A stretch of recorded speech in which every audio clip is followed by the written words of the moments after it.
For headlines, Solomon Islands is under the spotlight following the discovery of the world's largest coral in Makira, Ulawa Province. Numbu Community High School in northeast Guadalcanal received its newly built two-story classroom building. And the Ministry of Health and Medical Services marked World Diabetes Day. Hello, you're watching SIBC's TV News Bulletin. I'm Sharon Nanau. The Solomon Islands is making waves on the global stage following the discovery of the world's largest coral reef located in Makira, Ulawa Province. A team of scientists from National Geographic Pristine Seas made the groundbreaking find of the shores of the Malu Lalo in the three sister islands. Andrea Mahanua with the details. Solomon Islands is under the spotlight following the discovery of the world's largest coral in Makira, Ulawa Province. A team of scientists from the National Geographic Pristine Seas stumbled across the mega coral just off the shores of Malau Lalo in the Three Sister Islands group. The discovery positively reinforces efforts of local landowners who are working to conserve their land and marine resources on the island. Traditional chief of Po'anapaina tribe of Ulawa, Dennis Marita, told SIBC News that the scientific findings will help his community to better understand their marine environment. It's good that Dokota come. In fact, coming Lokota I'm also one for blessing. When we no call for to like at the community level. Before second number that information come from government that our group become kasim.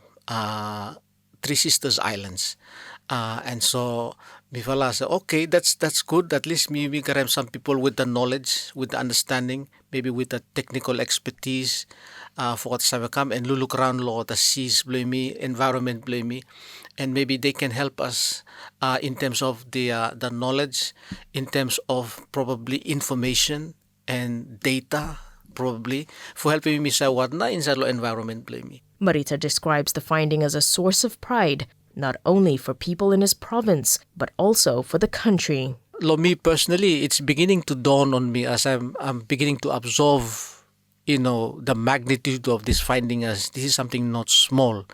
It is something unique, it is big, and it can be seen as this is one of the natural wonders of the world, and this country should be so proud that it is found right here in the Solomon Islands. This is something that will certainly put us on the map. Discussions around tourism opportunities are now under the radar. However, Mr. Marita is also cautious of its potential risks. Already for us on the island, we see that in terms of tourism, there is a niche market, especially for researchers, for scientists, for marine biologists, and for even underwater adventurers. And some are just like people who are just curious to come and see what it is for real in life. And so there's huge potential in that area. But at the same time, we are also conscious about how this will impact the environment and that fella habitat itself, or that fella ecosystem. So we must also be mindful whilst people will be coming and we want tourism to come, but we will also be ensured that there are mechanisms in place, there are regulations which people they must follow, and us too, to ensure that the environment is not disturbed, is not impacted, is not affected in any way. So those are important things that we need to consider. SIBC News understands measurements gathered by scientists show that the coral is 34 meters wide, 32 meters long, and 5.5 meters high, which is roughly about the size of 2 basketball courts. Andrea Maahanwa for SIBC TV. Now, obtaining marine protected area status has been a long-term goal for the landowners of Malau Lalo Island in Makira, Ulawa Province. Chief of Po'anapaina tribe in Ulawa, Dennis Marita, and his community began conservation efforts in 2010 to restore marine and land-based resources after years of overexploitation by illegal settlers. Several years after enforcing a traditional conservation order, the community has observed positive improvements. We placed the island under conservation in 2010. In 2010, it went on to 2011, 12. By 2013, we start to see a change in the environment. fish start for come up, turtle start for swim all about, stingray start for look him, come round Losoa. It was like sort of like the island has come alive, yeah. And so we continue to maintain him this one. The comeback was also noticed by communities on neighboring islands who began fishing around the Malau Lalo despite the traditional order in place.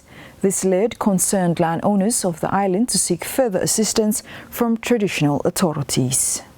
By 2015-16, people start for comeback more. So before I think we have to ask the government for help, and probably one way now is to gain an MPA status, that is a marine protected area status. So before I start for talk with the Ministry of Environment and Conservation, and then in 2020 and 2021, I start for respond positively. The Ministry of Fisheries and Marine Resources conducted a marine biodiversity survey around Malau Lalo in 2023. Further research was conducted by visiting scientists of the National Geographic Pristine Seas who recently discovered the mega coral of the island's shores. Marita hopes the discovery will encourage others to support their conservation efforts. We believe that islands are living beings. They feel and they can react. So I think it has seen our efforts and our strive to ensure that we safeguard the resources of the island. So now it has given back to us and said, look, so this is your gift for looking after the island. So the gift is much greater than what we are trying to give it back. It has given back to us. But now it is up to us now to take on that responsibility to give more back to the island. It has now, the discovery has given us the leverage for us to get a step further. And probably now it will be able to help enable other people to come and support us.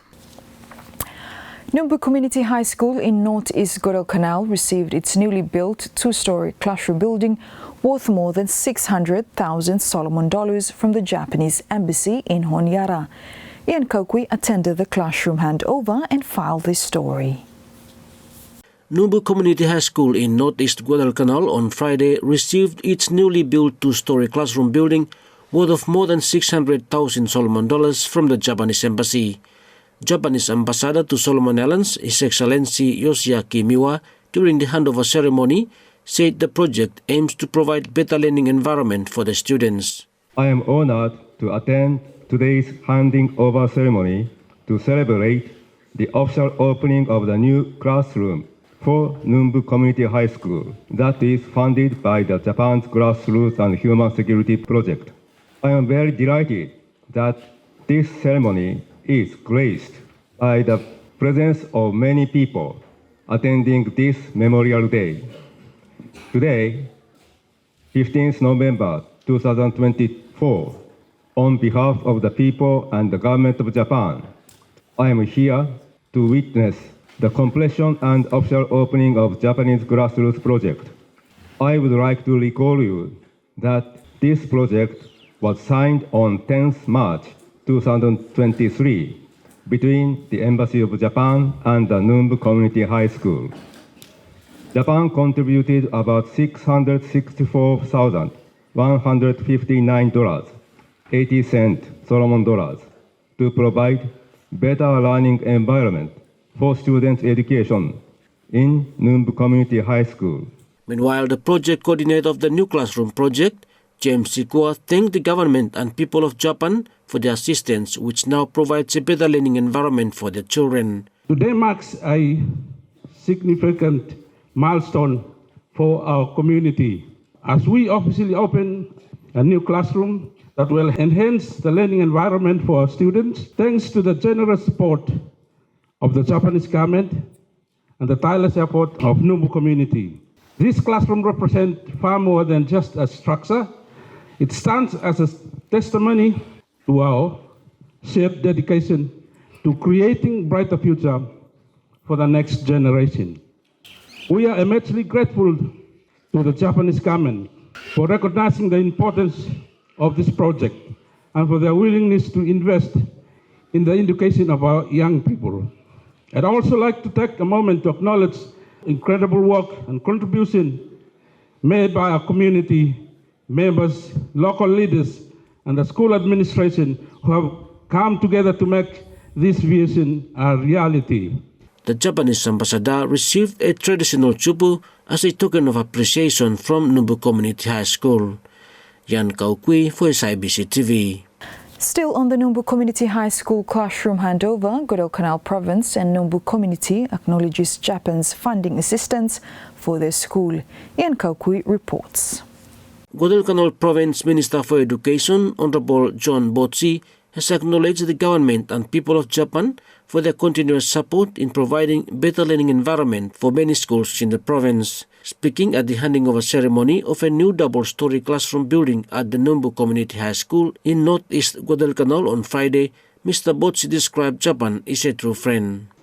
For learning, you need all the school infrastructures and one of the most expensive component improving education province maybe. All sectors including ECE, primary, secondary, and Tibet all have very high need in terms of infrastructure, including new and improved classrooms. Need to Maslow school blaming. Indeed, it is a great challenge to Guadalcanal Province. With these challenges, the Guadalcanal Provincial School have received funding support from the partners and stakeholders to improve school infrastructure. Indeed, our friends and partners becomes our true friends as they come and fill the gaps. Today, we are here to witness one of our regular and a very supportive partner friends, the government of Japan. Through its grassroots project office here in Honiara, you have supported a lot to our schools in the province and in terms of school. Thank you very much, Japanese government. Meanwhile, Japanese ambassador to Solomon Islands, His Excellency Yoshiaki Miwa, said they hope the assistance will bring positive development for children in the community. I do believe this funded infrastructure will one day produce potential leaders that will bring continuous positive change to the communities, constituency, province, and the country, Solomon Islands. This grassroots grant aims to improve and strengthen basic infrastructure in education sector. Thus, I am delighted we have this occasion to celebrate our long-standing partnership in education. Japan will continue to aid in the education field in terms of infrastructure for all sectors, tertiary assistance, and capacity building in the workplaces to see more happy faces in many places of Solomon Islands, and to cultivate a cordial relationship between Japan and Solomon Islands. SIBC TV understands Guadalcanal Province received more educational support in terms of classroom building projects compared to other provinces.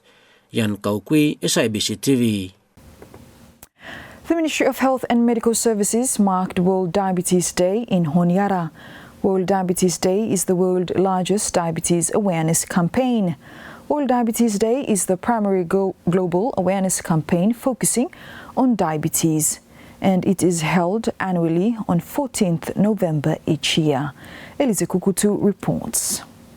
The Ministry of Health and Medical Services commemorated the World Diabetes Day with the theme Breaking Barriers, Bridging Gaps in Honiara on Thursday.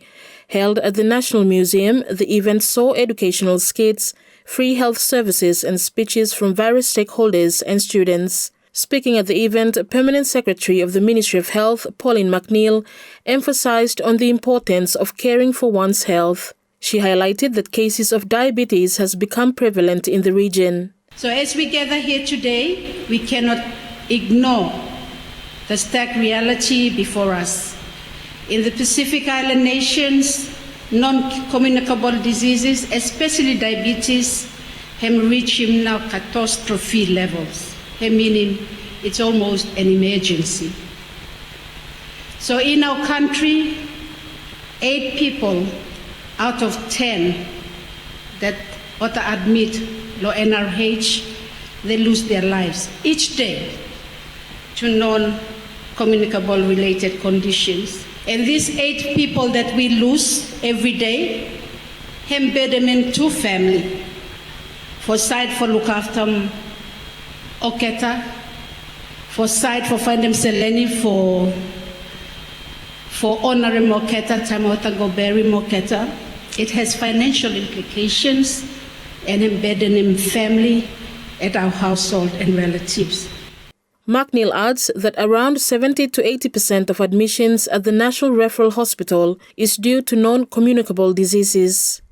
80%, around about 70 to 80% of hospital admissions at our National Referral Hospital, HEMDULO NCD. Conditions like diabetes, heart attack, stroke, hypertension, obesity, kidney failure, heart failure, and the list goes on. These diseases are preventable. They are really preventable because have to do with lifestyle.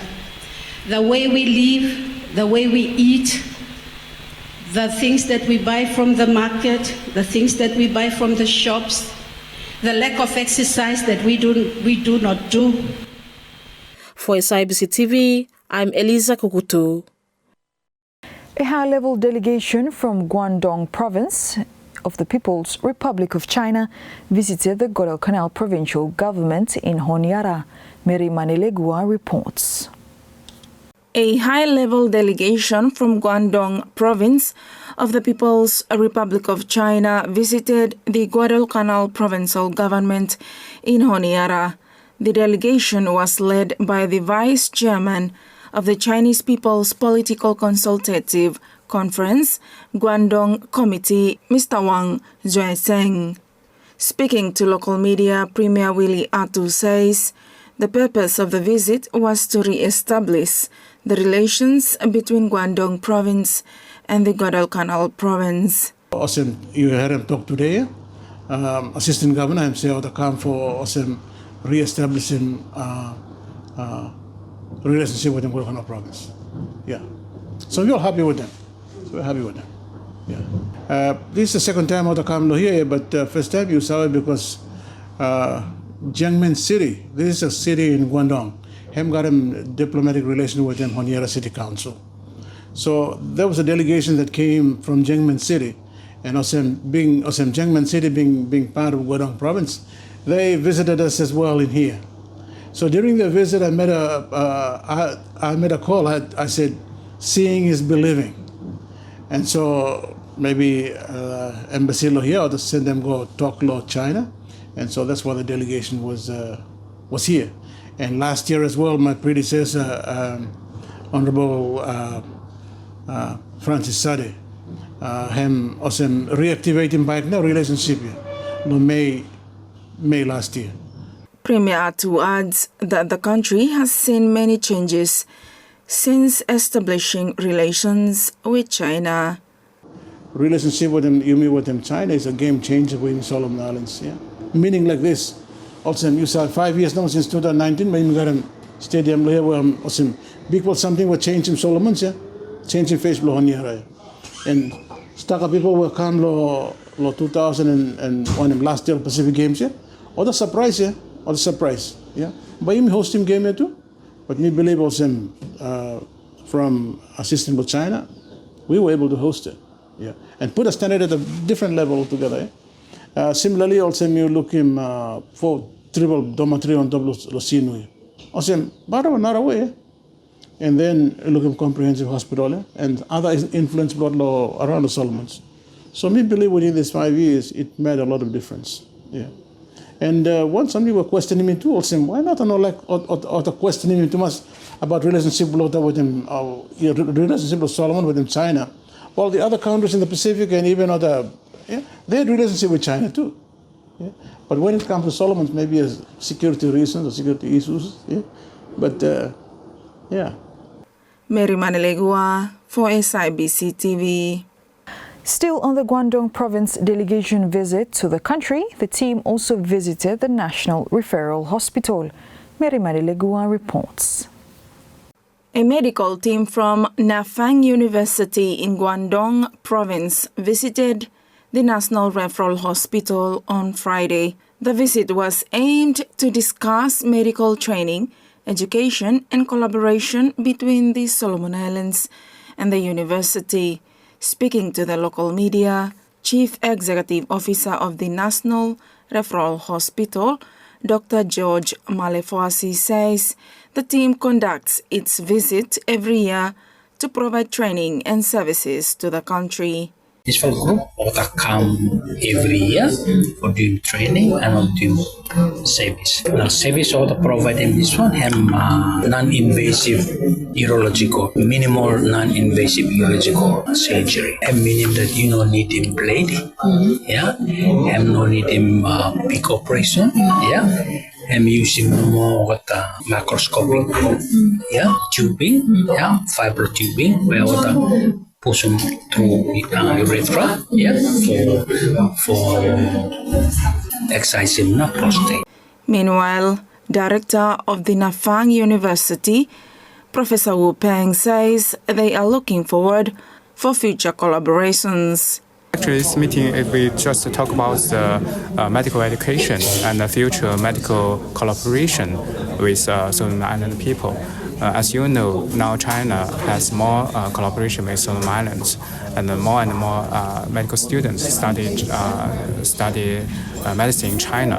In our university, we have already 5 students to study different fields, including postgraduate and undergraduate. And also this year, there's a doctor from National Referral Hospital, Dr. Walter, just study the urology. I'm his mentor. So I think he will study there for 4 years. After 4 years, he will come back to his country to serve for your people. How to give them better education is our aim. So we want to discuss more details with your doctors. And also we just visited Miss McNeil yesterday afternoon. We have a deep discussion about that.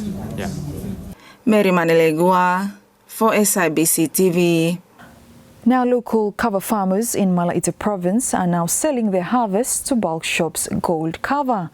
Kava was introduced in the late 1960s, and over the years, the use and importance of kava has elevated. An emerging cash crop, and in recent years, the popularity of kava and kava products in the world market has seen growing interest. With this demand, an increase in kava producers and farmers in some provinces in Solomon Islands is seen. Andrea Mahanua reports. Local kava farmers in Malaita province are now selling their harvest to bulk shops gold kava.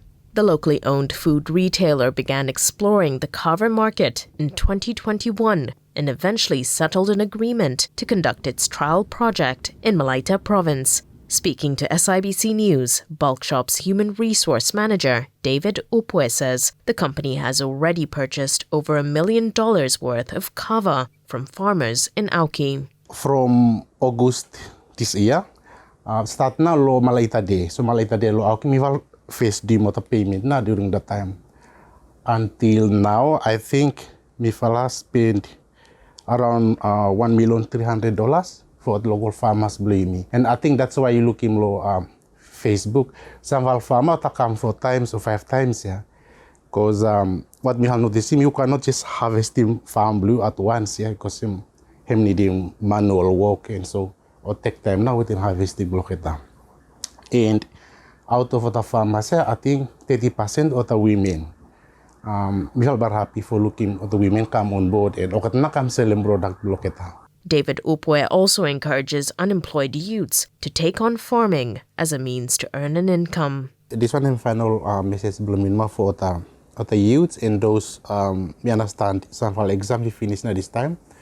Form 5, Form 6, and Form 7, especially in the West Taplo province. If you check next year, but namely we have no go continue with them further study. I think we encourage him. You me for engage law farming. Farming very important. This time I sorry that opportunity come up.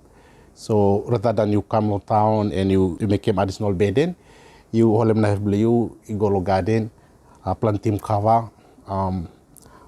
We are certain that mifala lo here for supporting milo side lo purchasing. Meanwhile, President of the Malaita Provincial Youth Council, Philip Subu, acknowledged Bulk Shop for supporting local kava farmers. Me happy because of the Bulk Shop start for Wakawitin farmers. Farmers belum sell, but talented that receiving land, benefiting both men, women, and young people. Very good if other businesses also engage with farmers. Really supporting for generating income rural communities. SIBC News understands Bulk Shop is hoping to export purchased kava overseas in the future. Andrea Maahanwa for SIBC TV. The mammogram machine at the National Referral Hospital is now back in full operation. The mammography machine is an X-ray to the breast that identifies early signs of breast cancer. It is the best way to identify breast cancer at its earliest stage. The earlier the cancer is detected, the easier the treatment with good prognosis or outcome. Mary Manilegua reports. The mammogram machine at the National Referral Hospital NRH is now back in full operation. The machine, which is used to detect breast cancer at the NRH, has been out of service for some time. Speaking to the local media, Chief Radiologist Loretha Mayo, who says they will be taking bookings for screening starting on Monday, the 18th of November. Monday next week, we will start doing bookings now. Okay, so far this weekend, 2 follow patients have been coming. We have not taken patients yet, but because of the case of slaughter, we follow away at the hospital, so 2 follow just walking to come, so we follow doing. We follow perfecting backward skills. We follow we have a little bit loose for a few years with machine and operational. So we follow get back to the. We follow get used back more for doing back mammo. So Mayo, who says persons who are 30 years old and above are eligible for the screening. So process for screening him also. To follow type mammo, one follow him screening mammogram, now one him a diagnostic one mammogram. Screening mammogram. Him for other people where me follow put him age to 30 years and above, because me follow noticing blood past mammo machines. You may get them ladies with some islands where got breast cancer as early as 30 years. So that's why me follow set them age limit of 30. So if you're 30 years and above, you sabe looking doctor, at least doctor him signing form for you. Before doctor signing form for you, him need for counseling you too. Why me talk also? Because no good now you come mammo, then if mammo blow him abnormal, by me follow referring you for ultrasound. Then boy you start worrying too, yeah. Say, oh how me can cancer now? So you need for me follow need for pre-cancer doctor whereby looking you need for pre-counseling you, whatever results him come up. Be ready for him. I'm not meaning that by you got breast cancer or what, but just part of the process and help him or sick man for deal with him, whatever him come after. So while on that screening, 30 years and above, every 2 years, me follow doing. Then, if you mammo finish, me follow looking you, result by Dr. Blum, me follow here by doing, to follow radiologists, here Dr. Simon Wale and Dr. Joseph Paho, to follow by reporting mammograms. If I'm normal, me follow give me a bad result and you wait for another 2 years to come back. If I'm abnormal, me follow putting you for me follow requesting ultrasound and my doing biopsy. Mary Manilegua for SIBC TV. And that's news. Follow us on sibconline.com.sb and our SIBC News Facebook page for more of our latest stories. Thanks for watching.